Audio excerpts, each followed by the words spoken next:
MLC హామీతో పిఠాపురంలో political వేడి చల్లబడింది. మాజీ ఎమ్మెల్యే వర్మ తాను కూల్ అవడమే కాదు కూల్ అంటూ క్యాడర్ను చల్లబరిచారు. పవన్ గెలిపే లక్ష్యంగా పిఠాపురంలో ఇక పసుపు సేన కదం దొక్కుతుందన్నారు.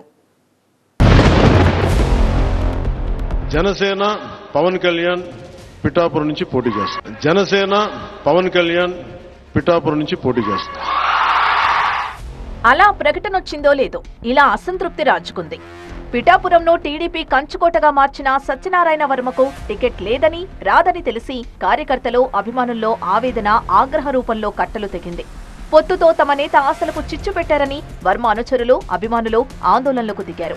వర్మ ఎంత నచ్చజెప్పినా క్యాడర్ మాత్రం ఆయనకే టికెట్ ఇవ్వాలని పట్టుబట్టారు. ఈ క్రమంలో ఉండవల్లి నుంచి పిలుపు రావడంతో కార్యకర్తల సమేతంగా వెళ్లి చంద్రబాబును కలిశారు. అంతే, అయిపోయింది, ఇట్స్ గాన్ అన్నంతగా మ్యాటర్ చల్లబడింది. వర్మకు ఎమ్మెల్సీ ఇస్తామని చంద్రబాబు హామీనివ్వడంతో పిఠాపురం టీడీపీలో అసంతృప్తి జ్వాలలు చల్లారాయి. వర్మ కోరినట్టుగా పిఠాపురం అభివృద్ధికి అన్ని విధాలా సహకరిస్తామని భరోసానిచ్చారు చంద్రబాబు. అక్కడ ఉన్న కార్యకర్తల్ని చూసుకోవాల్సిన బాధ్యత.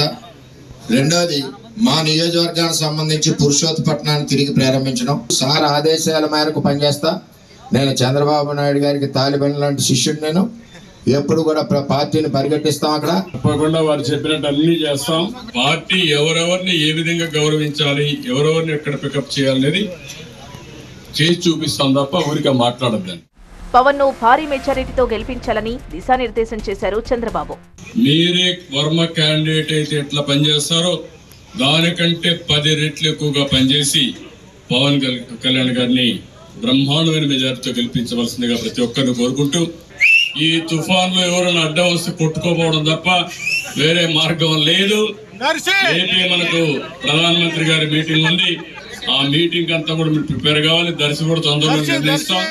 మొత్తానికలా పిఠాపురంలో అసంతృప్తి అలజడి సద్దుమణిగింది.